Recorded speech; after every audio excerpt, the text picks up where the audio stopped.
Qu'est-ce que tu fais? J'enfile les perles.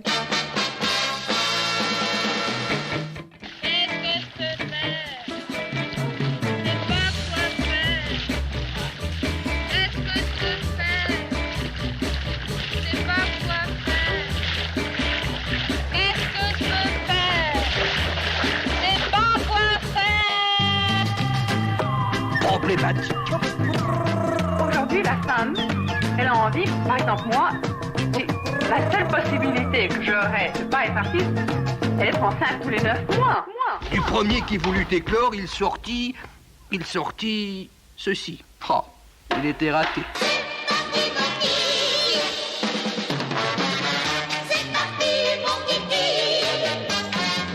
Éclore, le podcast de la création artistique.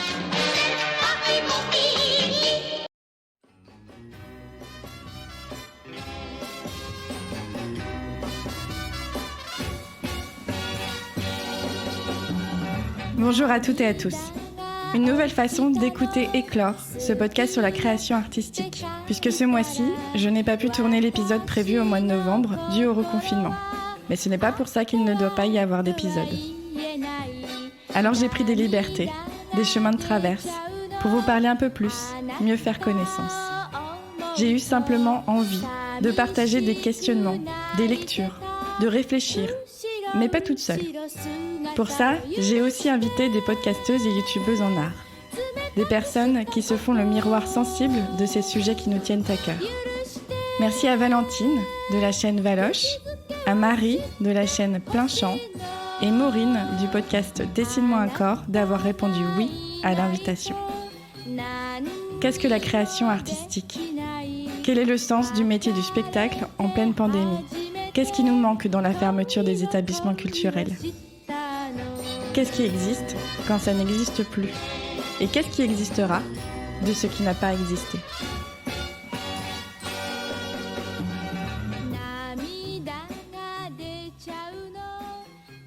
J'ai cherché à définir la création artistique pour poser les bases.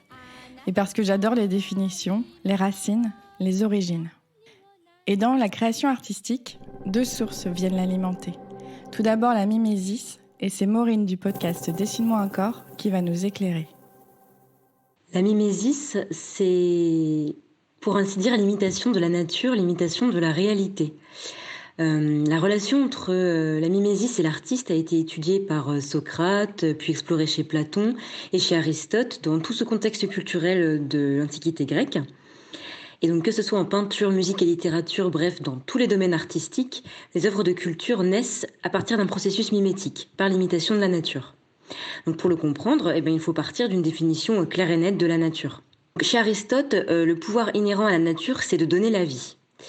Donc si les arts doivent imiter la nature dans un processus mimétique, ils ne se contentent pas de reproduire ou de représenter de façon naturaliste. Mais imiter la nature prend pourtant une toute autre signification, puisque la peinture, la musique, la littérature, bref, tout ce que j'ai pu énumérer auparavant, doivent imiter la force créatrice de la nature. Et donc, il faut qu'on accède à la représentation de quelque chose dont l'artiste conçoit l'image. Donc, bien évidemment, imiter ne signifie pas fabriquer une copie, mais fabriquer une image qui a certes un modèle, mais ne le copie pas. Donc les processus mimétiques visent à créer une image intérieure qui se trouve déjà devant les yeux de l'artiste. Et donc dans tout ce processus de création artistique, il s'élabore alors quelque chose de nouveau. Donc l'idée qui guide le processus créateur se dissout toujours plus dans l'œuvre créée. Donc elle prend forme dans un certain médium et non plus seulement dans la seule imagination de l'artiste. Alors évidemment, des modifications apparaissent, certains éléments sont déplacés, mis de côté, d'autres sont ajoutés et ainsi de suite, si bien que la ressemblance n'est plus guère sensible.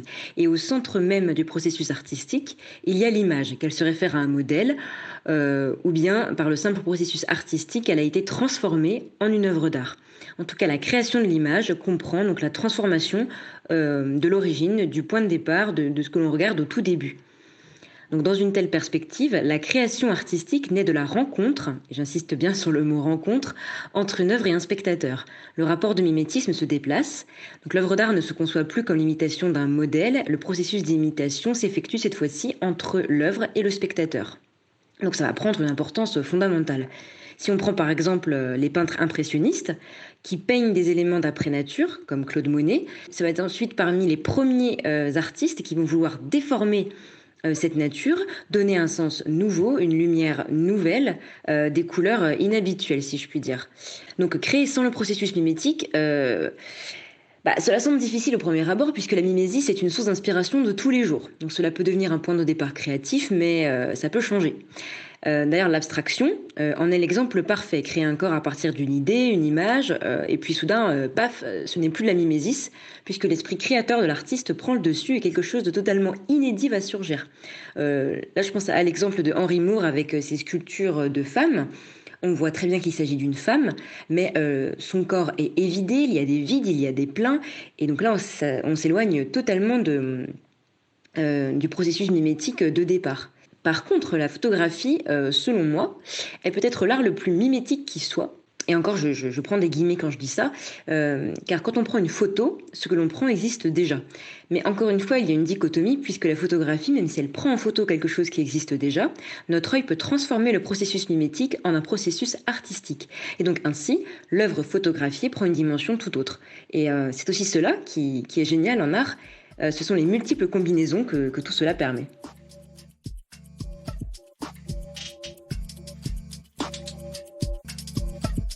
Le deuxième aspect de la création est le diégèse, c'est-à-dire la narration, le besoin du signe. Ce besoin de s'asseoir autour du feu et ensemble, femmes, hommes et enfants, de se raconter des histoires. C'est une scène très ancienne, immémoriale, et elle n'a pas de lieu une fois, mais indéfiniment. Elle se répète avec la régularité de tous les rassemblements de hordes qui viennent apprendre leurs origines de tribus, de fraternité, de peuples, de cités. Ensemble autour du feu allumé, partout dans la nuit des temps, et dont on ne sait pas encore s'ils sont allumés pour réchauffer les hommes, pour écarter les bêtes, pour cuire de la nourriture, ou bien pour éclairer le visage du récitant, pour le faire voir disant ou chantant ou mimant le récit, peut-être recouvert d'un masque, et pour brûler un sacrifice, peut-être sa propre chair, en l'honneur des ancêtres, des dieux, des bêtes, des hommes que le récit célèbre. Jean-Luc Nancy, dans la communauté des œuvrés.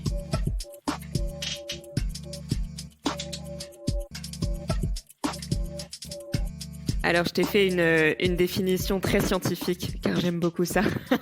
Valentine, alors, de la donc, chaîne Valoche. pour moi, la création artistique, c'est le fait de traduire une idée, une pensée, une réflexion, une émotion, un regard, une histoire, ou en tout cas un message, à travers un objet artistique, qu'il soit palpable ou pas, pérenne, éphémère, tout ce qu'on veut, à destination d'un public, au moins une personne, sachant que cette personne, ça peut être l'artiste lui-même ou elle-même. Voilà, donc finalement, c'est extérioriser quelque chose pour quelqu'un. Évidemment, la création artistique a une place de premier plan dans ma vie, qu'elle soit du coup professionnelle autant que perso, puisque vu que dans le pro, je baigne là-dedans, quoi. La production, c'est être au plus proche des artistes en création, justement. Donc, vu que j'accompagne tout le temps des artistes en créa, oui, c'est une évidence en fait, l'art de manière générale et puis le théâtre et les arts de la scène en particulier. J'y passe tellement de temps. je sais pas, j'imagine pas une vie sans création artistique. Enfin. Ça me fait penser à pendant le premier confinement, il y avait eu une espèce de message qui était passé par tous les artistes par rapport au fait qu'on n'arrivait plus à produire en fait et que les gens, la population française de manière générale s'en fichait un peu, quoi. Il y avait toute la question, tu sais, de l'année blanche pour les intermittents et tout. Il y avait le Figaro qui avait posté un sondage sur est-ce que vous êtes pour ou contre l'année blanche pour les intermittents. Je comprends pas comment on peut poser cette question, mais enfin bref, ça avait découlé du coup du fait que les gens n'avaient pas beaucoup d'empathie pour les artistes qui étaient tous bloqués, et donc les artistes avaient riposté en disant essayez de faire votre confinement sans lecture, sans film, sans série, sans musique. Qu'est-ce que vous faites en fait? Qu'est-ce que vous faites de votre vie? Et rien. Donc pour moi, la création artistique, c'est tout. Parce que la création artistique crée de l'émotion. Elle va au cœur de la projection de soi, mais aussi d'un retour vers soi, en dedans et vers l'avant. La création fait face à la destruction, alors même qu'elle ne s'oppose pas, mais qu'elle cohabite, s'attire et se rejette. Le moteur de la création est multiple, comme nous l'avons vu dans les précédents épisodes d'Éclore. Enfin, tu vois, la poésie, c'est le fait de faire, c'est la création. La poésie, ça vient du verbe faire, en fait. Marie, donc, de la chaîne Plein Champ. Quand tu fais quelque chose, que ce soit de l'audiovisuel, que ce soit du théâtre, que ce soit de la peinture, tu fais quelque chose. Est-ce qu'on a besoin... Parce qu'après, ça dépend ce que tu mets dans artistique. Est-ce que tu mets les beaux-arts? Tu vois, c'est toutes les discussions qu'il y a eu au XVIIe siècle. Pour moi, la création, c'est juste. C'est déjà énorme. Hein. Mais c'est le fait de faire un projet, faire quelque chose, créer, mais avec un objectif soit esthétique, soit politique. C'est vraiment ça. Et les deux peuvent se lier comme on peut ne rien en avoir à foutre de mélanger les deux. Mais pour moi, du coup, la création artistique, je dirais que c'est ça, c'est de faire quelque chose en ayant un but, soit poétique, soit politique, ou les deux ensemble.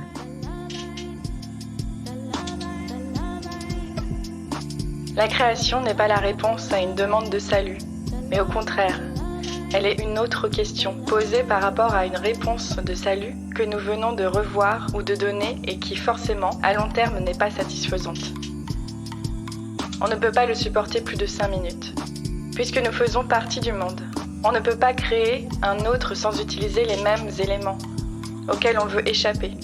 C'est pourquoi toute vraie création doit réaliser un anéantissement de ce qui existe dans ce monde qui, en définitive, doit la comprendre. Claudia Castellucci, sur la nature de l'empêchement de faire.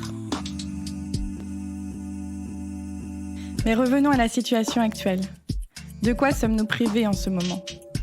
Ou pour poser une question plus positive, qu'est-ce qui existe quand ça n'existe plus?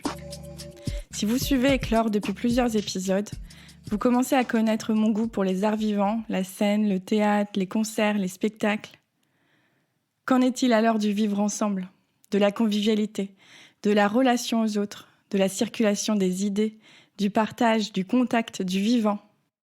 Alors, ce qui me manque le plus avec ce confinement, la fermeture des établissements, tout ça, c'est étonnamment pas tant le contenu, l'œuvre en soi, mais c'est plutôt le fait de se rassembler avec d'autres gens, que ce soit à 2, à 5, à 100, à 1500 ou à 100 000. En fait, c'est plutôt sentir le public, ressentir les gens à travers une expérience vécue en commun. Donc oui, peu importe le contenu, en fait, se réunir... Pour moi, c'est vital. Pourtant, je suis pas du genre à sortir tous les soirs non plus, faire la fête. Hein. Il s'agit pas de ça non plus. Mais en fait, c'est un peu l'instinct grégaire qui parle.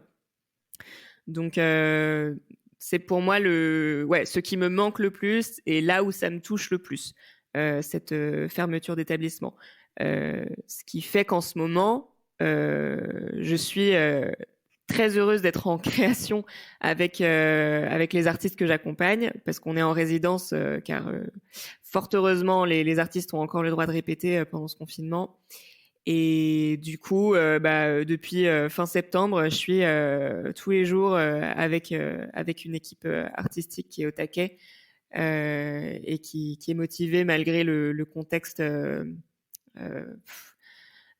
déprimant pour la culture. Et donc, du coup, c'est beaucoup plus facile de traverser ce confinement que celui d'avant, parce que pour le coup, celui d'avant, on n'était pas en création.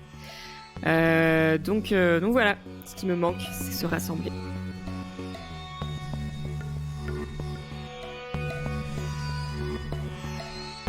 Après, le truc qui est horrible, c'est que quand je suis retournée au théâtre, j'ai pas eu l'impression que ça faisait 6 mois que je n'y avais pas été. Alors que je vais au théâtre plusieurs fois par semaine, normalement. Parce qu'on s'habitue, en fait. On s'habitue à y aller beaucoup, comme on s'habitue à ne plus rien faire.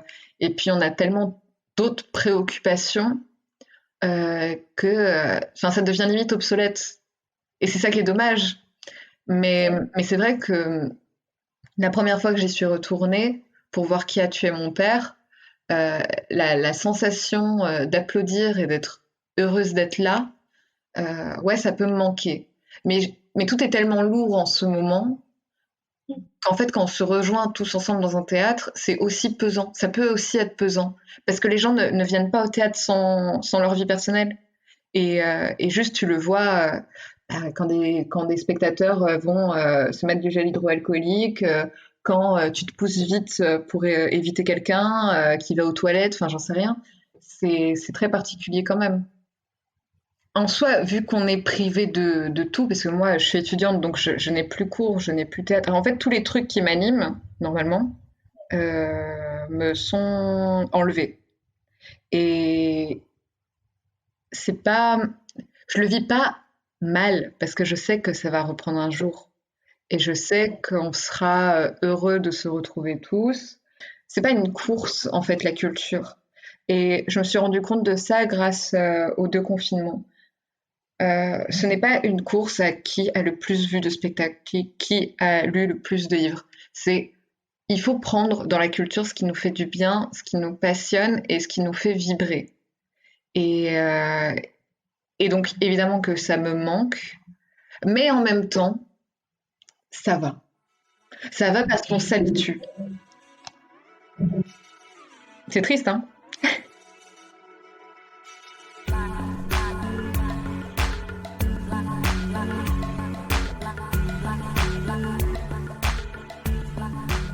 La créativité n'est pas un mouvement solitaire.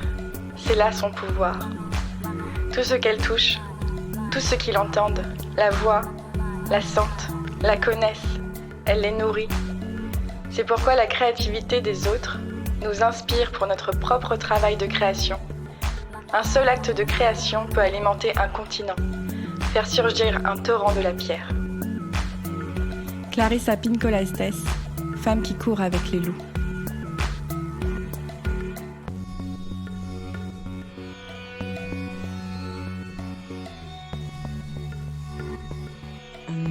Donc alors oui, vaste sujet, tout me manque en fait dans la fermeture des établissements culturels. Je dirais les musées, tout d'abord, c'est le gros manque pour moi.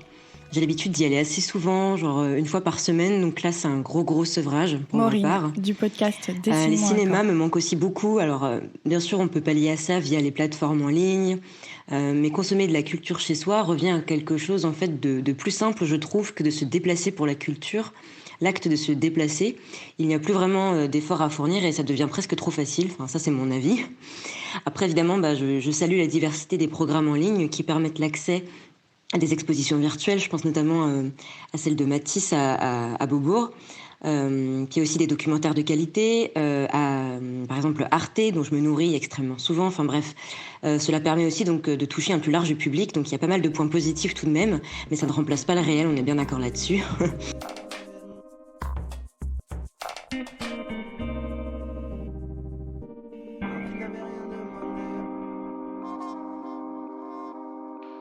Si l'on veut pouvoir débattre de la valeur de la vie et des valeurs d'une vie humaine, rien ne me paraît plus central et plus profondément politique que l'accès universel à la culture, à l'éducation qui en ouvre les portes. La politique n'est pas l'art d'accommoder les restes du désir en pain perdu. Elle est celui de s'arranger pour que tout le monde goûte à la brioche. Adeline Baldacchino, notre insatiable désir de magie.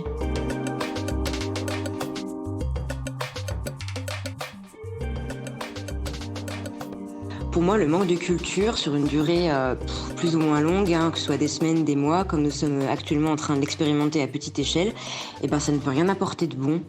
Parce qu'en fait, je crois dur comme fer au bienfait de la culture. Pour moi, apprendre, ça ne prend pas de place.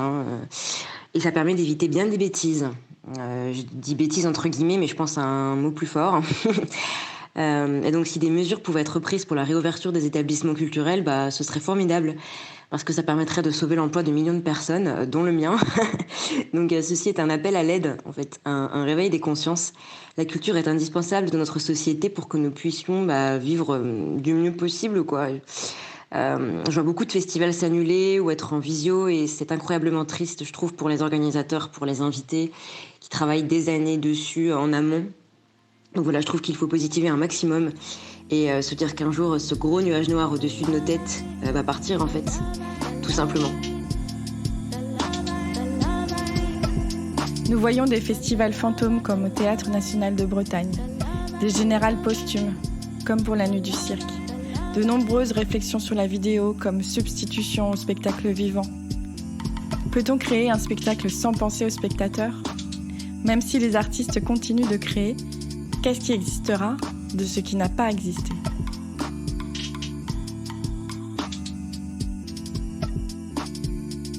Je pense que tout ce manque est en train de générer une frustration énorme dans tous les métiers, tous les corps de métier de la création artistique, que ce soit les artistes eux-mêmes ou tous les métiers autour.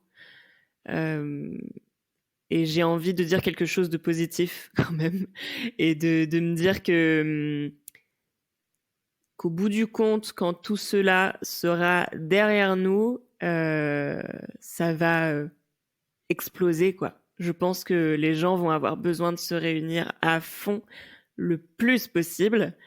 Et du coup, j'ai très envie de croire que ça va donner un regain de popularité à ces événements, quoi,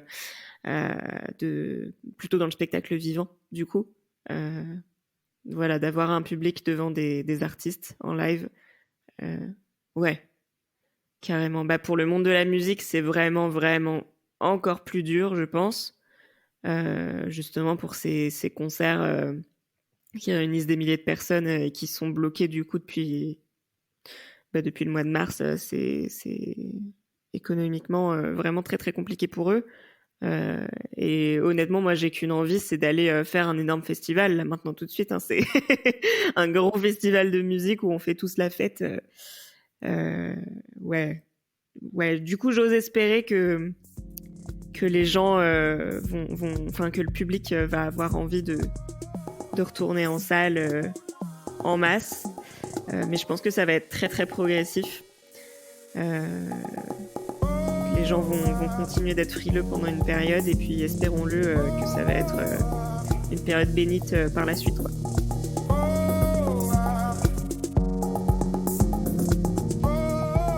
Quand la créativité stagne, d'une manière ou d'une autre, l'issue est la même. Besoin de fraîcheur, fragilité de la fertilité, impossibilité pour les formes de vie inférieures de vivre dans les interstices des formes de vie supérieures. Pas d'éclosion de nouvelles idées, pas de vie nouvelle. Alors nous nous sentons mal, nous avons envie de bouger. Nous errons sans but, prétendant que nous pouvons nous passer de la luxuriance de la vie créatrice, au feignant d'en avoir une. Mais nous ne le pouvons, nous ne le devons pas. Pour restaurer la vie créatrice, il faut rendre à l'eau sa propreté, sa pureté. Nous devons patauger dans la boue, nettoyer ce qui a été contaminé, rouvrir les issues, protéger le flot d'atteintes à venir. Clarissa Pinkola Estés, femme qui court avec les loups.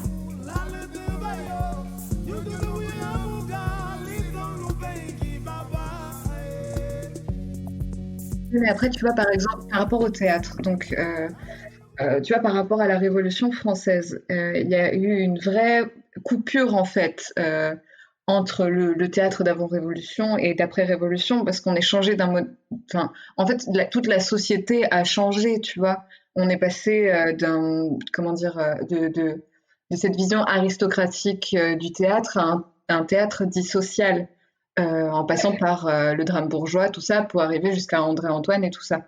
Et avec des foules sur le plateau, mais c'était pas des gens rémunérés. Enfin, aujourd'hui, on a vraiment un code du travail qui empêche certaines choses et tout. Bon, après, si des artistes ont envie de ramener tous leurs potes sur un plateau, pourquoi pas. Mais chacun aura envie d'être payé chaque soir. Et oui, il y a des changements au niveau artistique à certains moments, mais en fait, on a déjà passé ça il y a peu de temps. Donc, je vois pas un réel changement. Enfin, là, on est déjà en train de voir au niveau contemporain quelles seraient un peu les tendances et tout. Et on n'a encore pas fini cette période-là.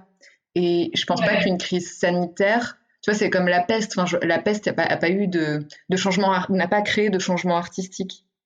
C'est une révolution des peuples contre des gouvernements, contre des monarchies qui ont créé quelque chose parce que d'un coup, le peuple a été mis au centre. Là, en fait, chacun va reprendre sa vie normale. Donc, j'aimerais avoir ce côté utopique en me disant oui, tout va changer au niveau artistique, machin, mais on va juste reprendre à la normale. Et c'est vraiment une vision idéale et défaitiste. Je suis désolée. Parce que tu vois, tous les théâtres privés, moi, je les imagine, même si c'est une hausse infime, mais ça peut aller très très vite en fait. Parce que si on se rend compte qu'il y a plus de. Enfin, si l'État ne peut pas aider plus, ça va aller sur le consommateur, hein, avec plein de guillemets, et ben c'est le public.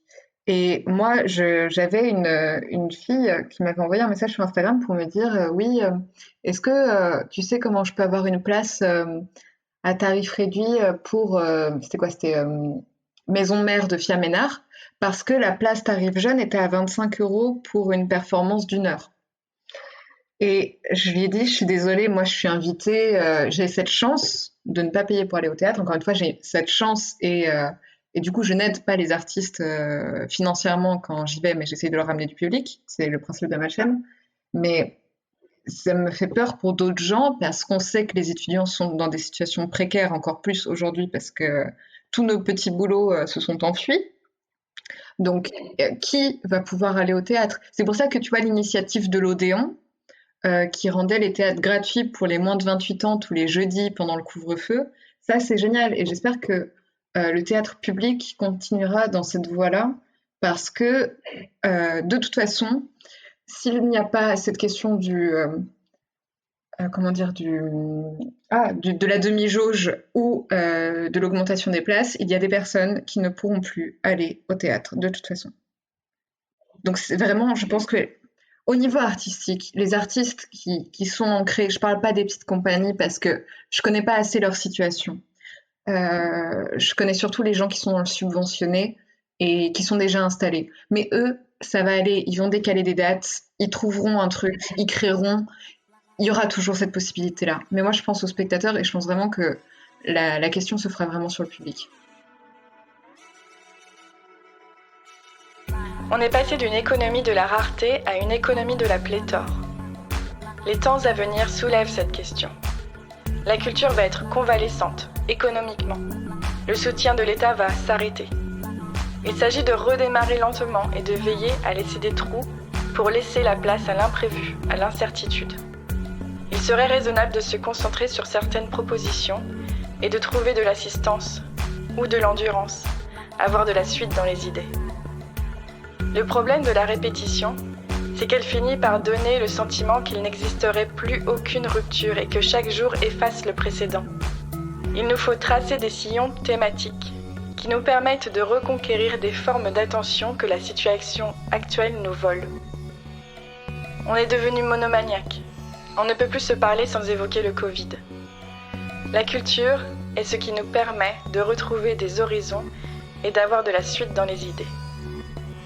Mathieu Pot-Bonneville, la culture nous permet de retrouver des horizons. L'humanité, 9 novembre 2020.